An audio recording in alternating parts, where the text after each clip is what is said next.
How did you like the low-light footage? I think it turned out really good. For this video, I used the iPhone 17 Pro Max and recorded in ProRes RAW to an external SSD drive. I used the open gate mode with 4:3 aspect ratio, which allowed me to use the Freewell 1.55x anamorphic lens and get not as narrow field of view and get 3 flare options: the blue, the gold and the neutral. Of course, the anamorphic lenses were used with the 1x camera, which gives you the best low-light performance. And also, when you shoot in open gate or in ProRes RAW, the stabilization doesn't work at all. That's why I used my Zhiyun Cinepeer Weebill 3E gimbal and had to make some extra stabilizing in post. And obviously I used the free app called Blackmagic Camera for manual controls and previewing the image with the LUT applied. And you can also use the Final Cut Camera app, but make sure that your SSD is formatted to exFAT if you want to use this app when recording to an external SSD. I used 50 frames per second to slow down the footage in post, but you can shoot in 60 frames per second if you want to.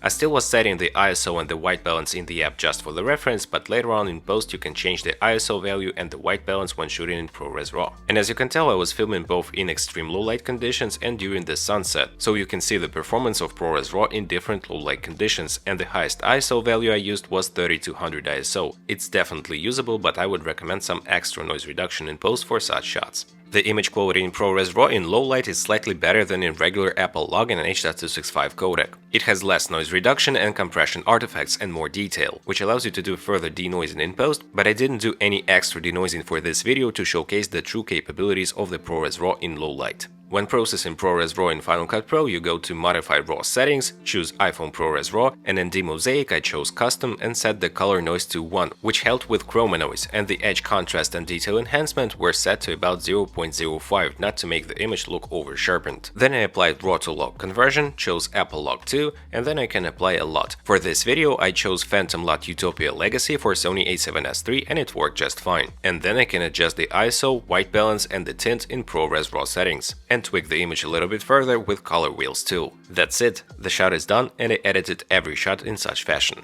Of course, in extreme low light you do get pretty severe noise in the shadows, so make sure you find some street lights when filming. ProRes RAW is not magic. And even the 1x camera of the iPhone 17 Pro Max has a pretty tiny sensor compared to mirrorless cameras. And by the way, you don't have to use anamorphic lenses when filming in low light, but I just love the look they provide. So what do you think of the low light performance of the iPhone 17 Pro Max in ProRes RAW? Drop a comment down below. And if you want to learn more about ProRes RAW recording with all camera modules and in different lighting conditions, I'll leave my in-depth ProRes RAW test video in the description below so you can watch that video next. Take care, bye.